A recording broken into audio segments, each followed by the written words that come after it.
जब भी किसी टॉप एनिमे को रेकमेंड करने की बात आती है तो सभी लोगों के मुंह से सिर्फ कुछ मेन स्ट्रीम एनिमेज का ही नाम निकलता है, जिसमें से Naruto, dragon ball, jujutsu Kaisen या डीमन स्लेयर कॉमन नेम है। लेकिन इन सब के अलावा एक एनिमे ऐसा भी है जिसे लोग इग्नोर कर देते हैं, या सिर्फ मुझे ऐसा लगता है, आई डोंट नो। क्योंकि मैं जितने लोगों को जानता हूँ उनमें से किसी के भी मुंह से इसका नाम अभी तक नहीं सुना है, बल्कि मैं खुद उन लोगों को ये एनिमे देखने के लिए रेकमेंड करता हूँ। और रही बात इंटरनेट की, तो इसका भी सेम ही हाल है। यहाँ भी उससे उतना स्पॉटलाइट नहीं मिलता जितना ये डिजर्व करता है, क्योंकि मैं वीडियो बनाने से पहले चेक कर रहा था कि कितने लोगों ने इसके ऊपर वीडियो बनाया हुआ है, तो नहीं, रिसेंट में किसी ने इसके ऊपर वीडियो नहीं बनाया, एक दो क्रिएटर्स को छोड़ के। और उन वीडियोस के अलावा जितनी भी वीडियोस थी वो कम से कम 6 मंथ पहले की थी। और इस रिजल्ट को देखकर मैं पूरी तरह से शॉक रह गया कि ये आखिर कैसे हो सकता है, जबकि इसका फाइनल सीजन अभी ही खत्म हुआ है। तो खैर,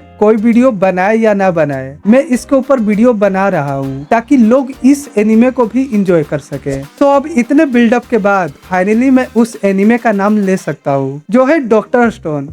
हाँ, बिल्कुल सही सुना, मैं डॉक्टर स्टोन की ही बात कर रहा हूँ। और जिन्होंने इसे अभी तक नहीं देखा है, मैं सिर्फ उन सब से शुरुआत के 3-4 एपिसोड ही देखने के लिए कहूँगा, जिसके बाद वो सारे सीजन कैसे निपटा देंगे उनको पता भी नहीं चलेगा। और रही बात मेरी, तो मुझे इसके फिनाले के लिए 7 सालों का वेट करना पड़ा, जो वर्थित भी है, क्योंकि डॉक्टर स्टोन ने वैसा ही डिलीवर किया जैसा मैंने सोचा था। तो अब वीडियो में आगे बढ़ने से पहले मैं एक स्पॉइलर वार्निंग देना चाहूंगा, क्योंकि वीडियो में आगे बहुत सारे स्पॉइलर्स होंगे, तो अपने हिसाब से देख लेना। तो सीजन 4 पर आने से पहले मैं पिछले सीजन्स का एक छोटा सा रिकैप दे देता हूँ, ताकि जो लोग डॉक्टर स्टोन के बारे में नहीं जानते उनको एक आइडिया लग जाए। तो इसके पहले एपिसोड में आसमान में एक मिस्टीरियस ग्रीन लाइट चमकती है, जो पलक झपकते ही दुनिया के सभी इंसानों को पत्थर में बदल देती है, और वो भी बिना किसी वार्निंग के। यानी जो लोग जैसे थे, जिस अवस्था में थे, वो लोग वैसे ही पेट्रीफाई हो गए। और फिर लगभग 37 सालों के बाद इस शो का मेन कैरेक्टर और एक साइंस जीनियस सेंकु इशिगामी एक बार फिर से पत्थर से इंसान बन जाता है, जिसके पीछे का रीजन एक लिक्विड और सेंकु का कॉन्शियस माइंड रहता है। और हाँ, मैं उस लिक्विड के बारे में जानता हूँ,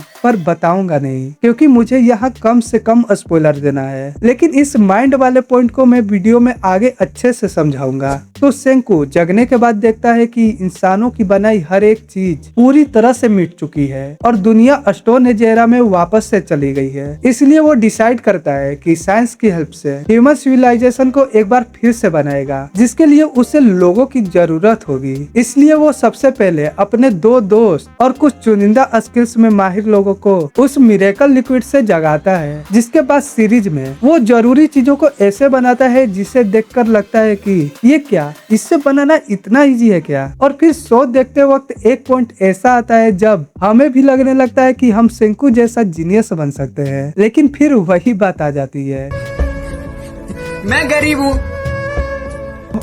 और जैसा कि हर मूवी और सीरीज में होता है कि विलन हीरो को रोकने की कोशिश करता है, वैसे ही इसमें भी हर सीजन में एक नया विलन आता है, जिसमें से कुछ सीजन के एंड में सेंकु के साथ मिलकर काम करने लगते हैं, और वही कुछ आदत से मजबूर होते हैं जो कभी नहीं सुधरते। जिसके बाद इसके स्टोरी का मेजर पार्ट सीजन 3 में आता है, जहां सेंकु और उसकी पूरी टीम एक बड़ा सा शिप बनाते हैं और उस सोर्स की तलाश में निकलते हैं जहां से वो पत्थर बनाने वाली बीम आई थी, यानी ट्रेजर आइलैंड। जहां उनको पता चलता है कि वो बीम एक डिवाइस से आई थी, और उस डिवाइस के मिलते ही स्पेस से एक मिस्टीरियस आवाज का सिग्नल मिलता है, जो लगातार बोलते ही जाता है, वाई वाई वाई। और इसलिए सेंकु उसका नाम वाई मैन रख देता है। और मेरी बातों से लग रहा होगा कि इस शो की पूरी स्टोरी सेंकु के अराउंड ही होगा, पर ऐसा नहीं है, बल्कि उसके उलट सभी कैरेक्टर्स की एक अलग जर्नी और एक अलग कैरेक्टर आर्क है, जो उन्हें इम्पोर्टेंट बनाता है। किसी को देखकर ऐसा नहीं लगेगा कि ये साइड कैरेक्टर है, क्योंकि क्रोम जो स्टार्टिंग में विलेज का जादूगर लगता है, वो धीरे धीरे साइंस का असली स्टूडेंट बन जाता है, और गेन अपनी साइकोलॉजी और मैनिपुलेशन से हर मुश्किल को इजी बना देता है। वैसे ही कोहाकु, रिसुई, सुकासा, उकियो, फ्रोंचुआ या फिर सुइका, मतलब हर एक कैरेक्टर का अपना कंट्रीब्यूशन है। और हाँ, वीडियो की शुरुआत में मैंने जो कॉन्शियस माइंड वाला पॉइंट अधूरा छोड़ा था उसे चलो अब क्लियर कर देता हूँ। तो सेंकू 37 सालों तक पत्थर के अंदर इसलिए जिंदा रहा क्योंकि उसने एक सेकंड के लिए भी सोचना बंद नहीं किया था। वो लगातार सेकंड्स काउंट करते जा रहा था और इस कॉन्टिन्यूसली सोचने के वजह से उसकी बॉडी लगातार एनर्जी बर्न कर रही थी, जिससे पत्थर वीक हो गया और उस मिरेकल लिक्विड ने सक्सेसफुली अपना काम कर दिया। और ये दिखाता है कि सेंकू का विल पावर किस लेवल का है। लेकिन एक सेकंड रुको, अगर आपको लगता है कि इस पत्थर की दुनिया में सिर्फ सेंकू ही जीनियस है तो आप बिल्कुल भी गलत है, क्योंकि सेंकू की तरह डॉक्टर जेनो भी था जो पत्थर बनने के बाद 37 सालों तक होश में था, और वो भी लगभग उसी टाइम के आसपास पत्थर से आजाद होता है जब सेंकू हुआ था। और ये सेंकू और उसके गोल के लिए बहुत बड़ी रुकावट था। लेकिन जब बात चांद पर बैठे वाईमैन तक पहुंचने की आई तो इन दोनों दुश्मनों को समझ में आ गया कि स्पेस रॉकेट बनाने के लिए किसी एक का दिमाग काफी नहीं है। और यहीं से शुरू होता है सीजन 4 का असली मजा, क्योंकि अब सेंकू और उसके किंगडम ऑफ साइंस का फाइनल टारगेट सिर्फ सिविलाइजेशन को रिबिल्ड करना ही नहीं रह जाता, बल्कि उस मिस्टीरियस वाईमैन तक पहुंचने का भी होता है जिसने ह्यूमैनिटी को पेट्रीफाई किया था। और ऑनेस्टली मुझे ये बात बहुत अच्छी लगी कि इस शो ने बिना किसी फिलर के सीधा मेन स्टोरी पर फोकस किया। हर एपिसोड में कुछ न कुछ इम्पोर्टेंट होता है, कहीं साइंस है, कहीं प्लानिंग है, कहीं इमोशनल मोमेंट और कहीं ऐसा ट्विस्ट है जो जेन्युइनली सरप्राइज कर देता है। और इस एनिमे की सबसे खास बात यह है कि सेंकू और उसकी पूरी टीम स्पेस मिशन के लिए 0 से शुरुआत करती है। मतलब जिस एनिमे की शुरुआत सोप और स्टोन टूल्स बनाने से हुई थी, वही एनिमे धीरे धीरे रॉकेट बनाने तक पहुंच जाती है। और सबसे बड़ी बात यह है कि ये ट्रांजिशन फोर्स्ड नहीं लगता, ऐसा लगता है कि हाँ, इतनी मेहनत के बाद ये पॉसिबल है। और अब फाइनली मैं फिनाले एपिसोड की बात करूं जहां मिस्टीरियस वाईमैन का चेहरा सामने आने वाला था, तो मैं यहां उस वाईमैन को रिवील नहीं करने वाला, क्योंकि अगर किसी ने अभी तक इस एनिमे को नहीं देखा है तो